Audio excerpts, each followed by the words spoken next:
우리가 교회 생활하면서 가장 많이 듣는 말, 또 가장 많이 하는 말이 은혜라는 단어가 아닐까 생각이 됩니다. 은혜. 예. 이 은혜라는 단어의 의미가 어떤 의미가 있는가 해서 사전적인 의미는 이 사랑으로 베풀어주는 신세나 혜택, 이걸 은혜라고 말합니다. 그래서 나는 아무 때에 어떤 분으로부터 이런 어려운 시절에 그분의 도움을 받았는 것을 나는 평생 잊을 수가 없다. 이런 말들을 하지 않습니까? 다른 사람으로부터 어떤 혜택을 받았다는 것이죠. 그런데 이 기독교적인 은혜라는 단어는 아무런 값없이 베풀어 주시는 그 하나님의 호의, 이거를 가리켜서 은혜다 이렇게 말합니다. 우리는 하나님의 은혜를 받아야 된다. 우리는 하나님의 은혜를 이미 받았고 또 그 하나님의 은혜를 또 받아야 하는 겁니다. 그래서 이 하나님의 은혜는 세상의 어떤 은혜라고 하는 그 은혜와도 비교가 될 수 없는 지극히 큰 은혜인 것입니다. 그래서 이 은혜가 아니고는 우리가 잠시 순간도 살아갈 수가 없는 겁니다. 그런데 이런 말도 있죠. 은혜를 원수로 갚는다. 이런 말이 있습니다. 은혜를 받았으면 그 은혜에 대해서 우리가 보답하려고 하는 것이 마땅할 터인데 그거는 생각하지 않고 도리어 해를 끼친다. 이래서 은혜를 원수로 갚는다. 이런 말이 있습니다. 그래, 요즘은 참 살기가 좋아졌다고들 말을 합니다.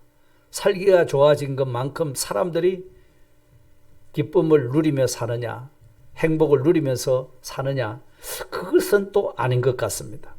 그럼 왜 그럴까? 원수가 많은 세상이라서 그럴까? 그거는 아닌 것 같아요.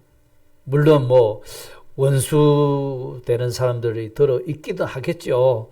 그런데 그 원수만 우리가 은혜는 생각하지 못하고 원수만 자꾸 기억하고 있으면은 아마 아무리 살기 좋은 세상이다 할지라도 사는 것이 힘들고 우리가 진정한 행복을 누리지를 못하게 될 겁니다.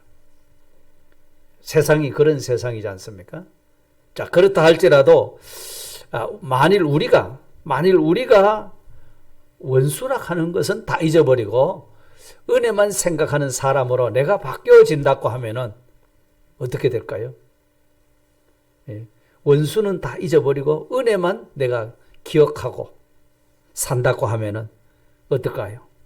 우리 마음이 이제 넓어지게 되겠죠. 내라는 사람이 그만 바뀌어집니다. 마음이 편안해집니다. 삶이 바뀌어질 수 있습니다. 그래서 세상도 다르게 보겠죠. 그러면 나도 행복하고 내 밖의 세상도 다 행복해질 수가 있게 되는 겁니다. 어떻게 하면요? 원수는 생각하지 말고 은혜만 기억하고 살면은 왜 그렇게 될까요? 은혜를 내가 안다면, 정말 내가 은혜를 안다면은 내가 행복해지는데, 은혜를 알면은 마음에 고마운 마음이 들잖아요. 사람의 은혜든지 또는 하나님의 은혜든지 내가 이만큼 은혜를 받았구나 하는 이것이 깨달아진다고 하면 우리 마음에는 고마운 마음이 들죠. 고맙게 느껴지면은 그때부터 감사하는 마음으로, 감사하는 입술로 바뀌어지게 되겠죠. 그래서 감사하다가 보면은 그 감사함이 나의 행복이 되는 겁니다. 감사함이 나의 행복이 되는 거예요. 그래서 바울 사도께서도 데살로니가 교회를 향해서 이런 말씀하셨잖아요. 항상 기뻐하라. 쉬지 말고 기도하라. 그 다음에요. 범사에 감사하라. 데살로니가 전서 5장 16절부터 18절에 이렇게 말씀하시고 이것이 너희를 향하신 하나님의 뜻이다. 이렇게까지 말씀하셨거든요. 그래서 항상 기뻐하는 것과 범사에 감사하는 것, 이거는 똑같은 의미의 말인 줄 믿습니다. 그래서 범사에 감사하면 우리는 항상 기뻐할 수가 있겠죠. 범사에 감사하면. 그래서 항상 기쁘고 행복해질 수 있습니다. 왜요?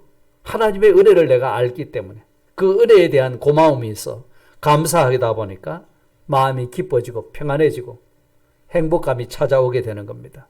이게 은혜의 상승 효과라고 말할 수 있습니다. 그런데 반대로 내가 은혜를 알지도 못하고 깨닫지도 못하고 이러면 은혜는 자꾸 떨어지게 되겠죠. 네. 은혜의 극감 효과가 나타나게 됩니다. 그러니까 은혜를 베풀어 준 사람도 그 사람 생각에 내가 이렇게 은혜를 베풀어 봐야 아무 소용없어. 그런 생각을 가지게 될 거다 이 말이죠. 네. 은혜를 모르는 것이 세상과 사람을 자꾸 나쁘게 만드는 겁니다. 반대로 은혜를 알면 세상과 사람을 좋게 만들어가는 그런 역사가 일어나게 될 줄로 믿습니다. 자, 그렇다 하면 우리 예수 믿는 그리스도인들이 어떤 은혜를 생각하고 감사함으로 행복한 삶을 살아낼 수가 있을까 하면은 가장 중요한 은혜는 하나님의 은혜입니다. 하나님의 구원의 은혜인 겁니다. 이보다 더 큰 은혜는 세상에 없는 겁니다. 그래서 정말 우리가 감사해야 될 가장 중요한 은혜는 바로 우리 하나님의 은혜다 하는 겁니다. 그래서 우리가 수도 없이 은혜를 많이 말을 하고 찬송을 하고 또 노래를 하고 이래 하지 않습니까? 정말 하나님께서 우리에게 주신 은혜가 뭔가, 무슨 은혜를 베풀어 주셨는가 생각해 볼 때에 그것은 하나님이 나를 구원해 주셨다는 사실입니다. 하나님이 주신 구원의 은혜. 구원의 은혜란 말은 우리에게 있는 죄의 문제를 다 해결해 주셨다는 그런 은혜입니다. 그것은 인간의 힘으로 노력으로 수양으로 될 수 있는 일이 전혀 아니기 때문에 하나님께서 거저 주시는 은혜라고 했습니다. 그래서 지난 주일에도 우리가 하나님께로부터 말로 다 할 수 없는 큰 사랑을 받았다고 했죠. 어떤 사랑이라 했습니까? 창조적인 사랑이라. 내가 어떤 조건, 하나님 앞에 사랑받을 조건이 있어서 하나님이 나를 사랑하신 것이 아니고 아무런 조건이 없고 부족하고 흠있고 한다 할지라도 하나님이 먼저 사랑하셔서 우리가 하나님의 사랑을 받을 만한 대상이 되도록 만들어 가신다고 하셨습니다. 이게 하나님이 우리를 사랑하신 사랑이에요. 인간의 사랑은 언제든지 저 사람을 사랑할 수 있을까? 여러 가지 조건을 따져가지고서 사랑하게 되고 심지어는 결혼도 하고 가정을 이루고 그렇게 살아가지 않습니까? 근데 하나님은 우리를 사랑하실 때 그런 조건 자격을 따져서 사랑하신 분이 전혀 아니라는 겁니다. 아무런 자격이 안 되는데도 불구하고 하나님은 일방적으로 우리를 먼저 택하시고 사랑해 주셨다는 사실입니다. 그래서 우리에게 있는 정말 하나님의 사랑을 받을 만한 조건에 걸려 있는 문제가 뭐냐면 죄 문제거든요. 그 죄의 문제를 다 해결해 버리고 하나님이 우리를 의롭다 이렇게 일컬어 주신 거예요. 너는 내 것이다, 내 자녀다 이렇게 말해 주신 거다 이 말이죠. 이것이 하나님의 사랑이요, 하나님의 말할 수 없는 큰 은혜라는 말씀입니다. 그래서 오늘 본문 12절에 여호와께서 내게 주신 모든 은혜를 무엇으로 보답할까? 이 시편 기자가 이렇게 지금 감사하고 있는 겁니다. 예. 하나님이 내게 주신 은혜라고 말씀했습니다. 하나님이 내게 주신 은혜, 이 시편 116편의 기자는 성경학자들이 공통적으로 다윗이라고 그렇게 추정을 합니다. 그래서 하나님이 내게 주신 은혜, 하나님이 다윗에게 베풀어 주셨던 은혜가 뭘까? 다윗에게 베풀어 주신 은혜는 가만히 생각해 보면은 그 다윗에게 좋은 일이 있었습니다. 그것은 산골짜기에 목동으로 양을 치고 있었지만서도 골리앗 대장을 물리치는 그런 전과를 올린 사람이 다윗이거든요. 자, 그로 인해서 사울 왕의 장군이 되고 그 다음에는 사위가 되고 이스라엘의 왕이 되는 이런 좋은 일들이 있었습니다. 그런데 다윗에게 항상 좋은 일만 있었느냐 하면 그렇지는 않지요. 사울 왕이 시기하고 질투해서 다윗을 죽이려고 10여 년 동안 따라다니면서 그 다윗을 죽이려고 했던. 그래서 다윗은 그것을 피해서 떠돌이 방랑 생활을 하지 않으면 안 되는 그런 일을 겪었습니다. 그뿐이겠습니까? 왕이 된 후에도 자기 아들 압살롬에 의해서 반역을 당했습니다. 왕궁에서 있지 못하고 도망을 쳐야 하는 그런 참 안타까운 일들이 있었습니다. 자, 이렇게 해서 오늘 본문 3절에 보시면은 사망의 줄이 나를 두르고 스올의 고통이 내게 이름으로, 사망의 줄, 스올의 고통, 그리고 10절에도 내가 크게 고통당하였다, 이런 표현이 있는 것을 보면은 다윗의 삶에도 누구 못지않는 그런 어려움이 있었고 고통이 있었고 힘들고 죽을 지경이 되는 그런 현실들이 있었구나. 그런데 그 얼마나 힘들고 고통스러웠으면은 그 고통을 표현하기를 스올의 고통이라고 말했습니다. 스올이라는 말은 지옥이라는 말씀입니다. 지옥이 어떤 것이 지옥인지 우리가 뭐 성경에는 이렇게 저렇게 말을 하고 있습니다만 그런 걸 잘 느끼지를 못하지 않습니까? 불로서 소금을 치듯 하리라고 마가복음 9장에는 그런 말씀도 하셨습니다. 뜨거운 연기가 세세토록 올라가는데 거기에서 소금물을 가지고 그게 불에다 집어넣으면 소금이 어떻게 되죠? 이제 그런 견딜 수 없는 고통 속에 있었다는 것입니다. 그랬는데 그 고통 가운데서 죽음의 수렁에서 하나님이 건져주셨다 하는 사실입니다. 이 은혜를 생각하고 감사하는 거죠. 8절에는 보니까 주께서 내 영혼을 사망에서 건졌다는 거죠. 내 눈을 눈물에서 건져주시고 내 발을 넘어짐에서 건져주셨다. 이게 하나님이 내게 주신 은혜라고 지금 말씀하고 있는 겁니다. 그러므로 우리가 할 수 있는 모든 감사를 다 합친 것보다 더 뛰어난 감사, 더 훌륭한 감사는 하나님이 우리에게 베풀어 주신 구원의 은혜인 겁니다. 구원의 은혜입니다. 곧 죄사함의 은혜인 겁니다. 이것이 가장 크고 뛰어난 은혜입니다. 탁월한 은혜입니다. 여러분, 죄값은 뭐죠?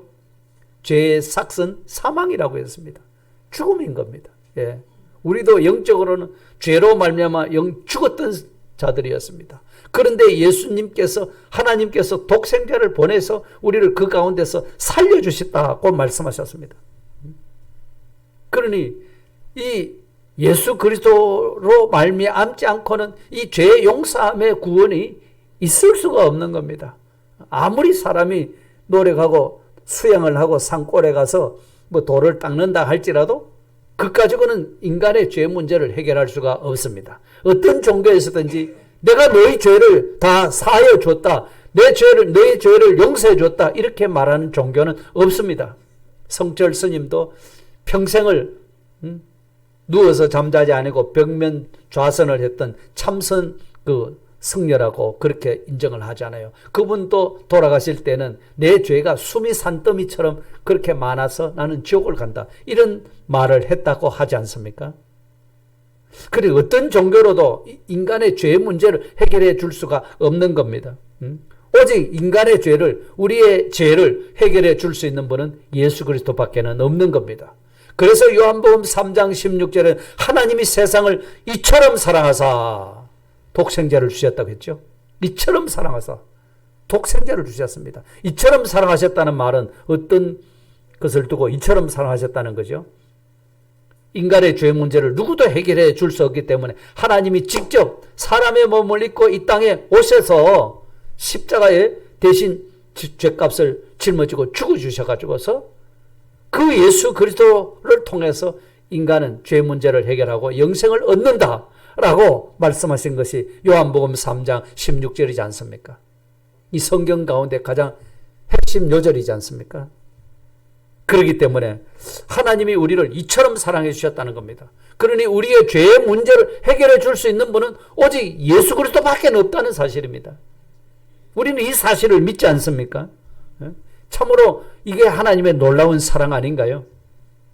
누구든지 십자가에 돌아가신 예수 그리스도를 믿기만 하면은 죄로 말미암아 오는 멸망을 다 이제는 받지 않을 수 있습니다. 받지 않습니다. 영원한 영생을 우리에게 선물로 주신 겁니다. 그렇기 때문에 다윗은 시편 32편 1절에 이런 말씀을 하셨어요.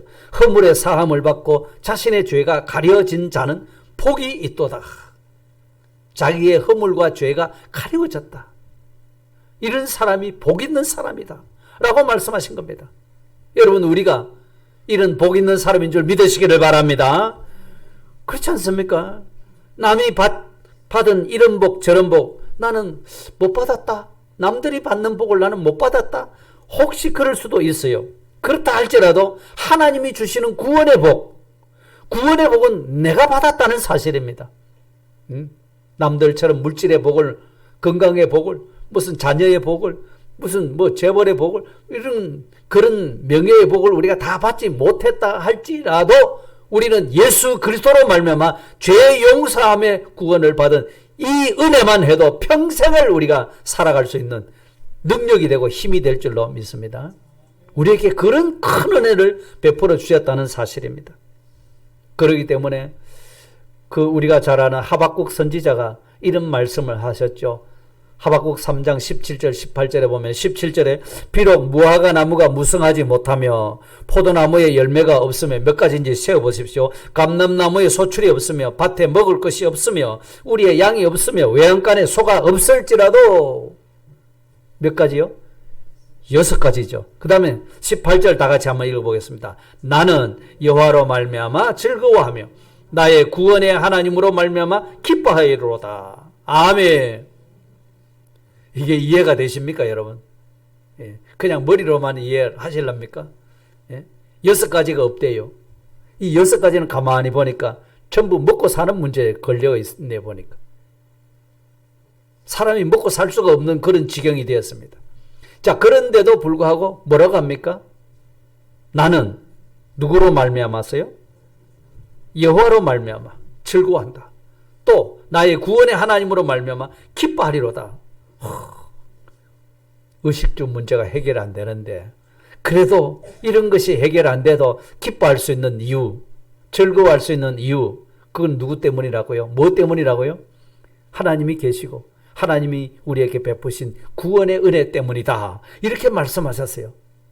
이 구원이 이렇게 중요한 것입니다. 이렇게 귀중한 것입니다.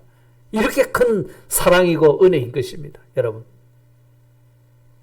이걸 생각할 때 참 구원의 은혜보다 더 큰 은혜는 없구나. 가장 탁월한 은혜구나. 가장 특수한 은혜구나. 아무나 받을 수 있는 은혜가 아니죠.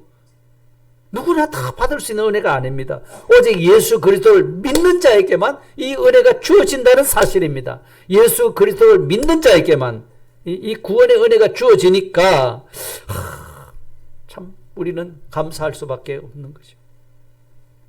감사할 수밖에 없습니다.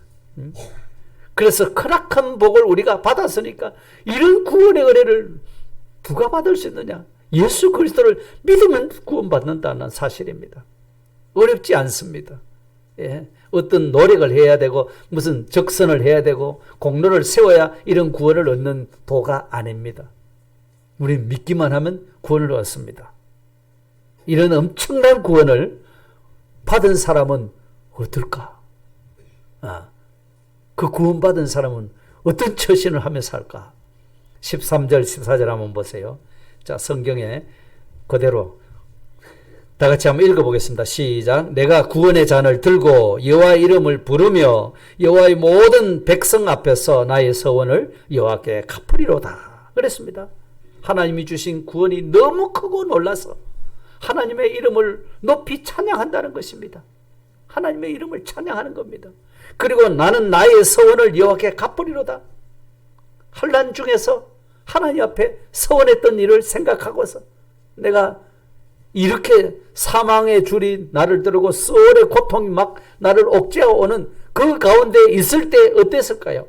다윗은 하나님 앞에 기도하지 않았을까요? 하나님 제발 이 가운데서 건져주십시오. 건져주신다면 나는 일심정력해서 하나님만 높이고 하나님만 섬기겠습니다. 하나님 뜻대로만 살겠습니다. 뭐 그렇게 하지 않습니까? 우리도 어려운 지경에 이르게 되면 그런 기도를 하지 않습니까? 하나님 이번에만 한 번만 저를 구원해 주십시오. 한번 은혜를 다시 한번 하나님이 돕는 손을 한번 펴주십시오. 내가 이 실패 가운데 한번 다시 일어설 수 있도록 해주십시오. 그렇게 하면 내가 평생을 주님 위해서 살겠습니다. 뭐 이렇게 우리가 서원적인 기도를 얼마나 많이 하는지 모릅니다. 그렇죠? 그런 고통 가운데서 기도 안 하는 사람 있을까요?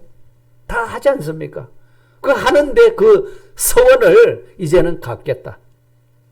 그러니까 뭐 화장실 갈 때 하고 화장실에 볼 보고 나온 이후에 마음이 달라진다고 하듯이 그렇게 될 수가 없겠죠. 그래서 구원의 잔을 높이 들고 하나님의 이름을 찬송하겠다. 하나님 나의 서원을 이제부터 갚겠습니다. 자, 이런 표현을 여기에 시편 기자가 하고 있습니다. 여기에 대해서는 오후에 다시 한번 말씀드리기로 하고, 자, 먼저 오늘 우리는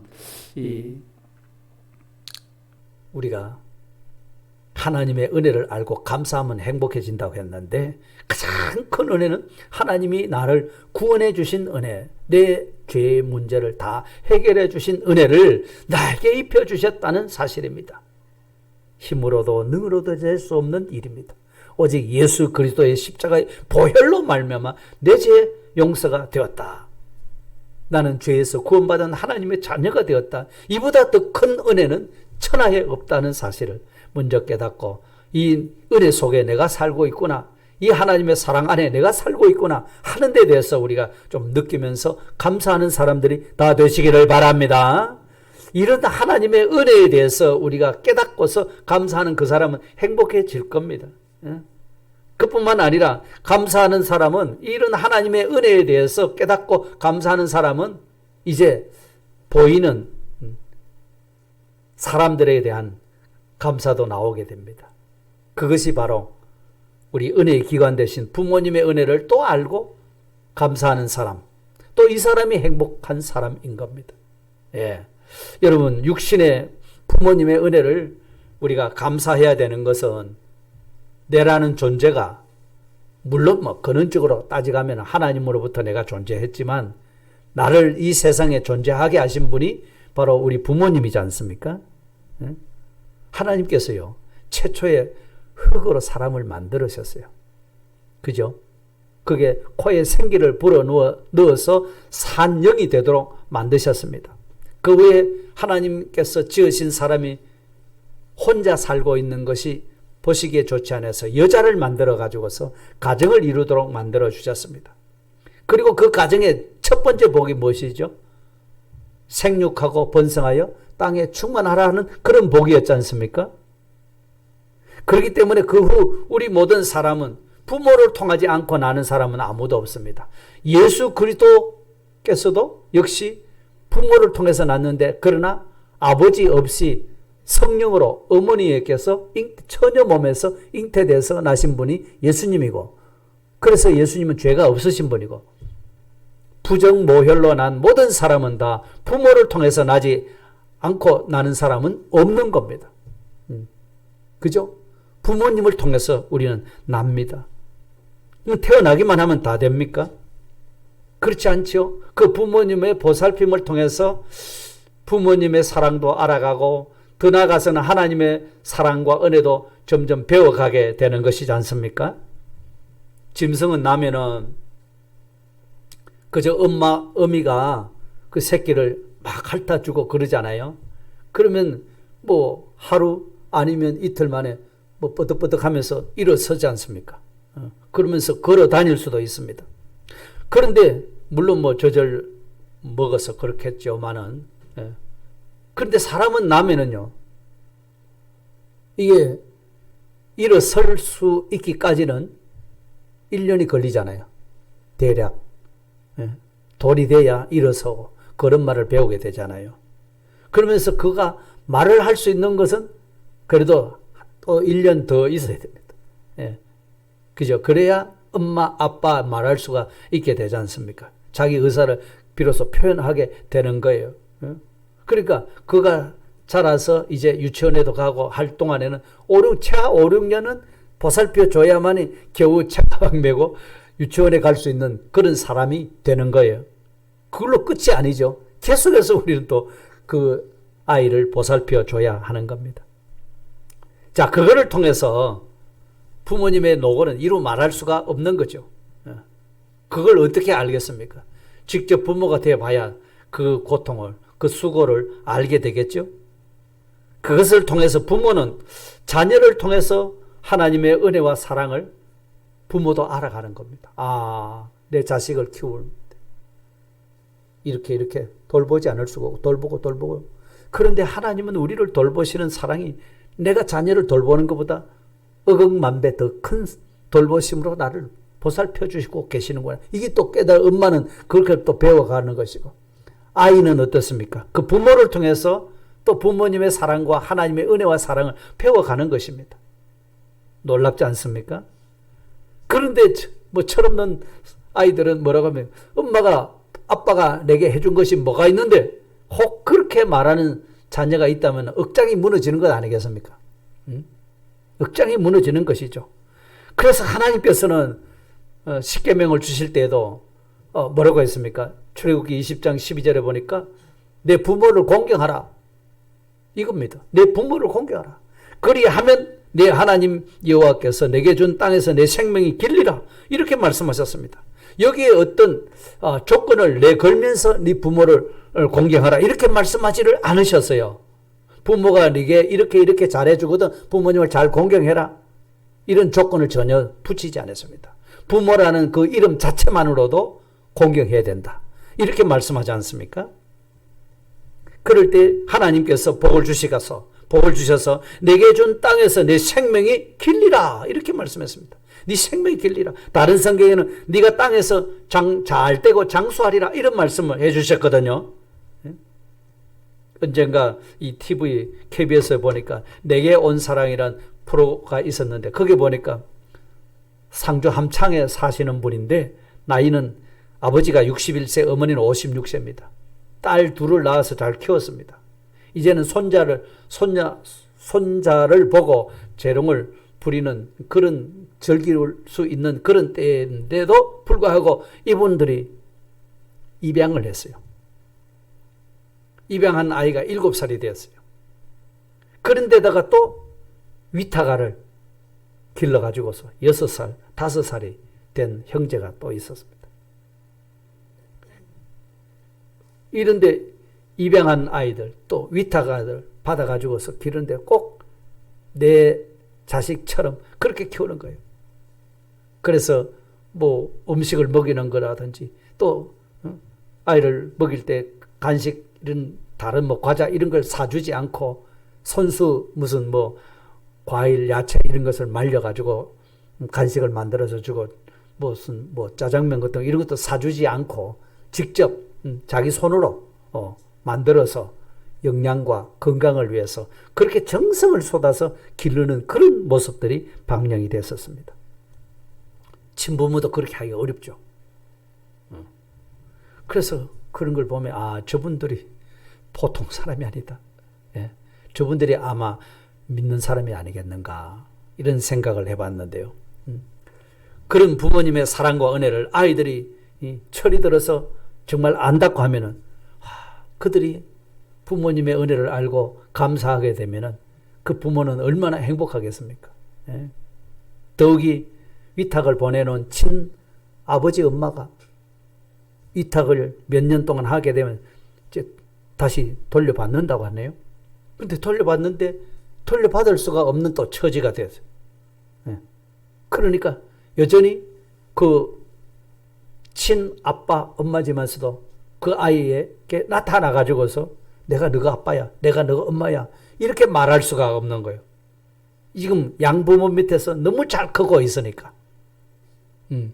그러니까 친부모를 봐도 아이는 모를 것 아닙니까? 얼마나 참 아들을 안아주고 막 이렇게 해주고 싶은 마음이 꿀떡하지 않겠습니까? 그런데 그렇게 할 수가 없는 거예요 지금. 정말 그 얼마나 가슴 졸이면서 그 사람들이 만일 위탁을 맡긴 그 친부모가 예수 믿는 사람이라면 얼마나 그 가슴 아파하면서 처지는 안 되니까 맡겼겠죠. 그러니까 위에서 애절한 기도를 하지 않았을까요? 자, 그런 부모의 사랑을 받고 사는 사람들이, 자란 사람들이 나중에 그 부모님의 은혜를 우리가 바로 안다고 하면은 얼마나 감사하고 얼마나 부모를 공경해야 하겠습니까? 예? 하나님께서는 우리로 하여금 은혜의 기관으로 우리 부모님을 세워주셔가지고 우리로 하여금 하나님을 알 수 있도록 이렇게 해주신 우리 살아계신 부모님이 계시다면 그 부모님을 우리는 어떻게 그 은혜를 보답해야 하겠습니까? 늘 그 은혜를 마음에 새기면서 감사하면서 그 감사가 자꾸 풍성해져야 되지 않겠습니까? 어버이날만 우리가 감사할 것이 아니고 지금이라도 우리가 또 한번 감사를 표현할 수 있는 그런 사람들이 돼야 되지 않나 싶습니다.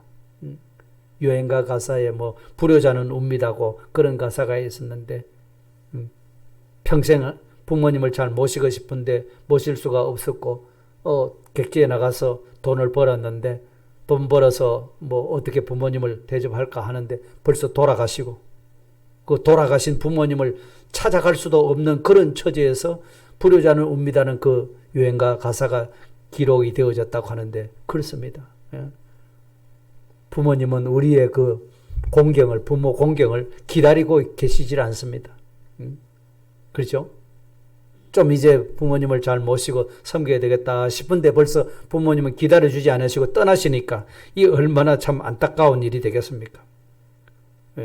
우리 부모님이 살아 계시다고 하면은 오늘 우리 그 부모님에게 감사의 전화라도 한번 드릴 수 있기를 바랍니다. 혹시 돌아가셨으면 뭐 어쩔 수 없습니다만은 그러나 부모님께 감사하는 이 마음은 우리가 꼭 간직하고 살아가야 될 줄로 믿습니다.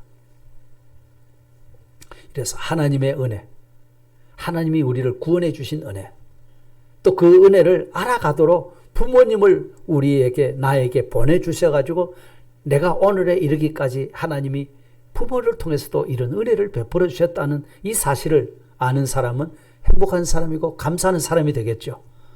더 나아가서 우리는 그런 그 은혜를 말이죠. 감사를 말이죠. 지금 우리가 관계 맺고 있고 살아가고 있는 모든 사람들이죠. 우리 가정에 나는 내가 부모가 되었고 내 밑에는 자녀가 있고 또 자녀라면 부모님을 모시고 있고 그죠? 남편은 아내를 모시고 있고 아내는 남편을 또 모시고 있고 이게 다 인인 관계입니다. 인인 관계. 그래서 좋은 부모를 내가 선택해서 부모 삼은 것 아니지 않습니까? 하나님이 선택해 주신 나의 가장 좋은 부모입니다. 그래서 우리는 부모님을 만나게 해주신 데 대해서 하나님 앞에 우리는 감사드려야 되고 물론 내 아내, 내 남편도 어쩌면 내가 선택해서 만난 것 같지만서도 하나님이 그렇게 또 만나게 하시고 짝지어 주신 거라 이거죠. 하나님이 짝지어 주신 것을 사람이 감히 나눌지 못할지 그랬거든요. 하나님이 짝지어 주신 내게 가장 좋은 남편이고 아내라고 하는 사실을 생각하고 감사할 수 있어야 되고 내 자녀도 내 마음대로 자녀를 만들 수가 없었지 않습니까? 그 누가 장애를 가진 자녀를 낳고 싶은 부모가 있겠습니까? 근데 어떤 경우에는 장애를 가진 자녀도 난다는 겁니다. 이게 인간의 힘으로 되는 것이 아니고 하나님이 우리에게 맡기신 자녀거든요. 하나님이 나에게 맡긴 자녀예요. 건강한 자녀든지 장애를 가졌든지 그거 다 하나님이 나에게 맡겨주신 좋은 만남인 겁니다. 여러분. 그렇잖아요. 간증하는 걸 많이 보셨잖아요. 지금 다니엘 기도에도 뭐 지금 간증을 하고 있던데요. 그래서 우리가 그런 사람과 이렇게 좋은 만남을 하나님이 그렇게 만들어 주신 거예요. 좋은 이웃도 좋은 친구도 하나님이 그렇게 만나게 해 주신 거고 우리 원동교회 성도님들은 누가 여기 원동교회 와서 신앙생활을 할 줄 알았겠습니까? 하나님이 여기에 보내주셔가지고 우리가 신앙생활을 하고 있지 않습니까? 그래서 여러분은 저를 만나고 저는 또 여러분을 만나고 이것도 좋은 만남 아닙니까 여러분? 아닙니까? 좋은 만남이고 우리 성도 여러분과 여러분끼리도 좋은 만남을 주신 거예요. 그래서 우리는 감사해야 되는 거예요. 혹 마음에 안 드는 그런 부분도 있을 수는 있지만 그러나 하나님이 맺어준 이 인연 관계라는 사실을 우리가 늘 생각을 해야 됩니다. 그래서 우리는 감사해야 되는 거예요. 예? 유명한 미국의 상담가 노만 빈센트 필 목사님이 계셨는데 어떤 그 50대 남성이 찾아와서 상담을 하겠다는 겁니다. 그런데 모습을 보니까 얼굴이 너무 초췌해져 있었습니다. 눈빛이 흐립니다. 상담을 요청하는 겁니다. 그래서 목사님께서 물었대요. 어쩐 일이십니까? 저는요, 모든 것을 다 잃었습니다. 지금까지 하던 사업도 망했고요. 예? 누가 도와주는 사람도 없고요. 남은 거는 아무것도 없습니다. 이제 목사님 한번 만나 뵙고 상담을 드리고 내 인생을 정리하려고 합니다. 딱 이랬다는 겁니다. 그래서 목사님이 이 사람이 심각한 사람이구나 생각을 하고 다시 물었습니다. 그 선생님이 모든 걸 다 잃어버렸다고 했는데 정말 다 잃어버렸습니까? 거의 다 잃어버렸습니다. 한때 내가 잘 나갔는데 경제가 공황으로 인해서 모든 걸 다 잃었습니다. 남은 것은 죽는 길밖에 없습니다. 그래요. 그렇다면 한번 다시 찾아봅시다. 아무것도 없습니까 진짜? 아무것도 없습니다. 그럼 제가 한번 찾아보겠습니다. 선생님에게 사랑하는 아내가 있습니까? 물었대요. 같이 산 지가 30년 된 아내가 있습니다. 그러면 자녀는 있습니까? 착하게 자란 3남매가 있습니다. 정말 귀중한 보물들이군요. 또 한 가지 물어보겠습니다. 선생님은 친구가 있습니까? 친구도 있습니다. 근데 친구는 떠나가고 그래도 의리를 지키는 친구는 한두 명 있습니다.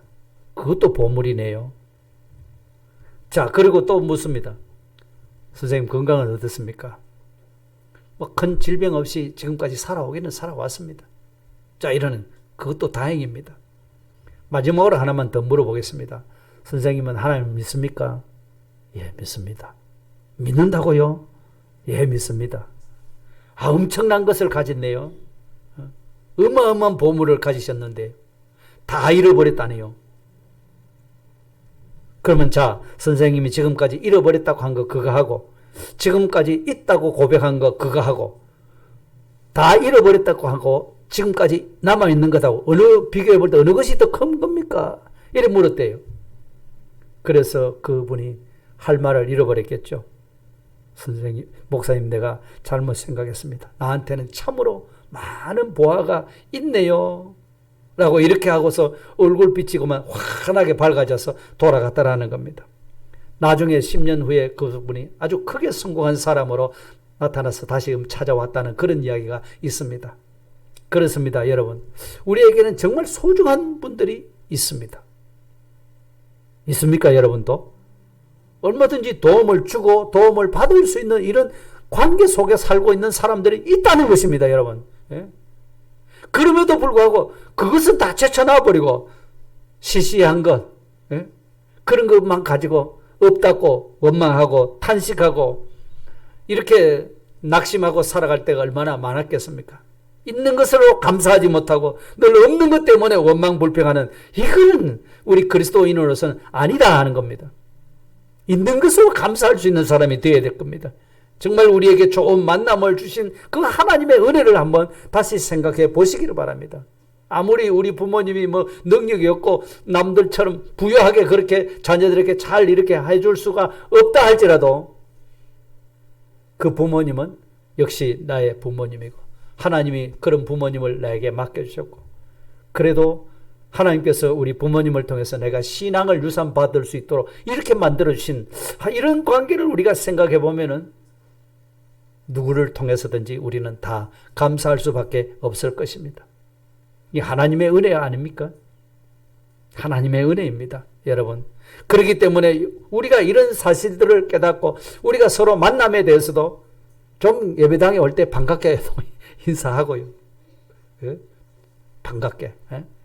저분이 있으므로 내가 있는 거고 내가 있으므로 상대방이 또 있는 거니까 옆에 계신 분 한번 얼굴 쳐다보시고 빙그레 한번 웃어주시기 바랍니다.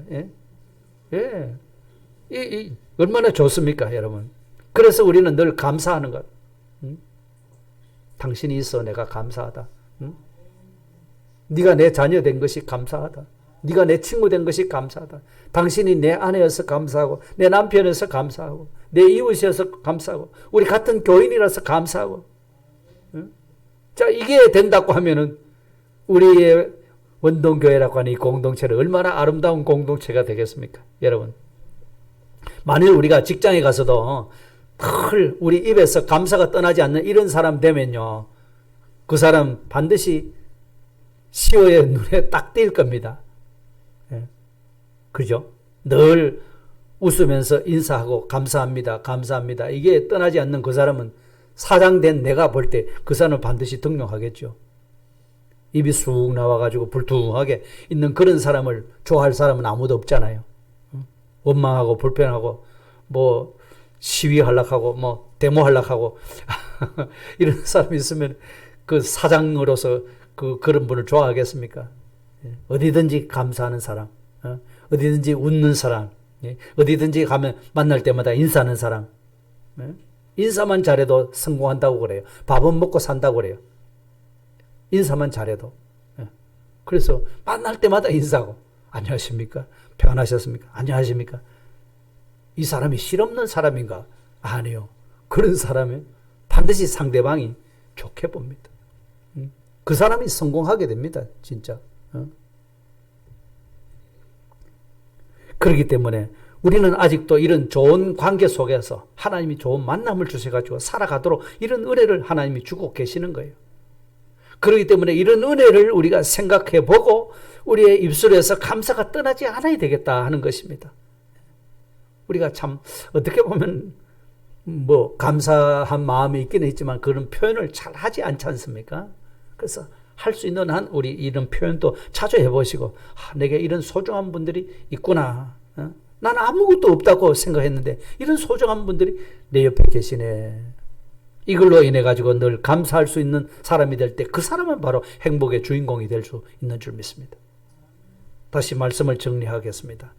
은혜를 아는 사람이 행복합니다. 왜요? 은혜를 알면 고마움을 느끼니까 감사하게 되거든요.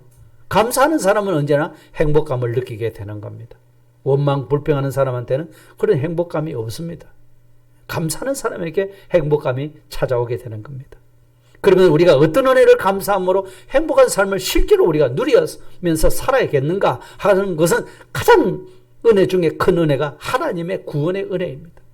하나님이 나를 구원해 주셨다는 은혜, 죄와 사망에서 나를 건져 구원해 주신 이 은혜보다 더 큰 은혜는 없는 것입니다. 여러분, 이 은혜 때문에 오늘 우리가 지금까지 살고 있는 것이고 이 하나님의 은혜 안에, 하나님의 사랑 안에 우리는 지금 살고 있는 겁니다. 우리를 결코 떠나지 않으시고 버리지 않으신다고 말씀하셨어요. 측량할 수 없는 하나님의 은혜입니다.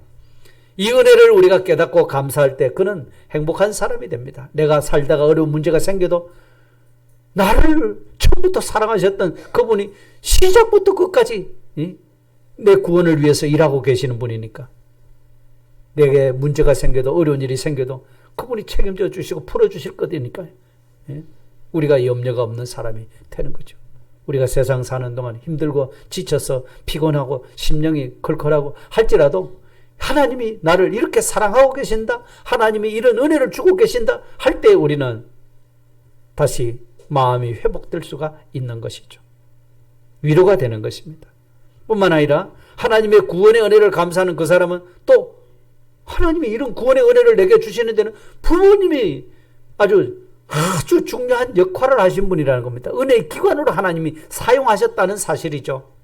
네? 나를 이 땅에 존재하게 만들고 나로 하여금 부모님의 그 돌봄과 사랑을 받게 하고 그로 인해서 하나님을 알아가고 배워갈 수 있도록 이렇게 은혜를 베풀어 주신 그 하나님, 부모님의 좋은 사랑을 지금 내가 받고 있다는 것입니다.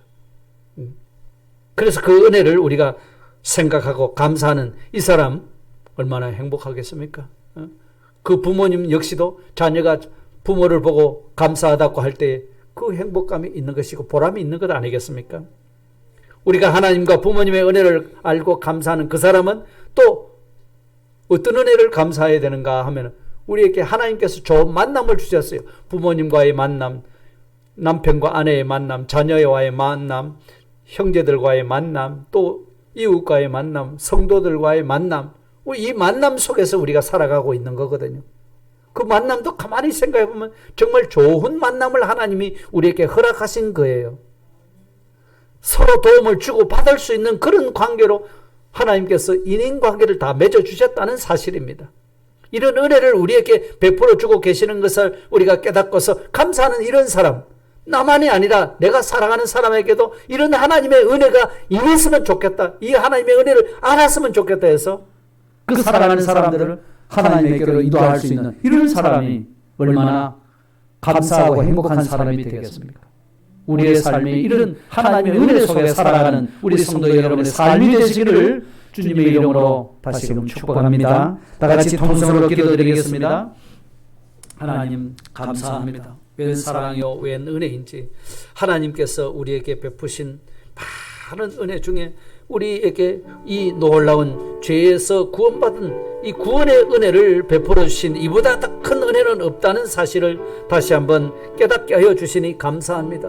하나님이 세상을 이처럼 사랑하사 독생자를 보내주셔서 우리의 죄의 문제를 십자가에서 완전히 다 해결 지어 주셔서 우리를 하나님 앞에 의롭다 하시고 하나님의 자녀라 일컬어 주셨사오니 하나님 이보다 더 큰 은혜는 천하에 없음을 깨닫고 이 하나님의 은혜를 알대로 알아갈 수 있게 하시고 감사할 대로 감사할 수 있는 저들을 다 되어지게 하여 주시기를 원합니다. 그 하나님의 은혜가 내게 오는 데는 또 우리 부모님을 은혜의 기관으로 사용하셨다는 사실을 또 깨닫고 그 부모님의 보살핌과 사랑과 그 은혜에 대해서 저들도 깨달아 감사할 수 있는 저들이 되게 해 주시옵소서. 부모라는 그 자체만으로도 벌써 우리는 감사하지 않을래야 않을 수가 없는 그런 인연을 하나님이 맺어 주셨사오니 그 부모님을 공경하는 자가 땅에서 잘되고 장수하리라고 말씀하셨사오니 이 복을 우리에게도 허락해 주시고 좋은 만남을 하나님께서 은혜로 베풀어 주셨던 이 사실 또한 깨달을 수 있게 하여 주셔서 내가 선택해서 관계를 맺은 것 같지만 하나님께서 이런 좋은 관계를 맺도록 부모와의 관계, 자녀와의 관계, 남편과 아내의 관계를 맺어주시고 스승과 제자의 관계를 맺어주시고 친구의 관계를 맺어주시고 성도와 성도의 관계를 맺어주셔서 서로 도움을 주고 서로 도움을 받을 수 있는 이런 관계를 만들어 주셨사오니 하나님이여 독불장군은 없습니다. 혼자서는 살아갈 수 없습니다. 함께 살아갈 수 있도록 이와 같은 관계를 맺어주신 이 하나님의 은혜를 깨닫고 날마다 감사하는 이 사람이 바로 세상을 승리하는 사람이고 성공하는 사람이고 하나님의 놀라운 축복의 사람이 될 줄로 믿습니다. 하나님 우리의 입술에서 감사가 떠나지 아니하도록 하나님 은혜를 덧입혀 주시옵소서. 예수님 이름으로 감사하며 기도드립나이다. 아멘.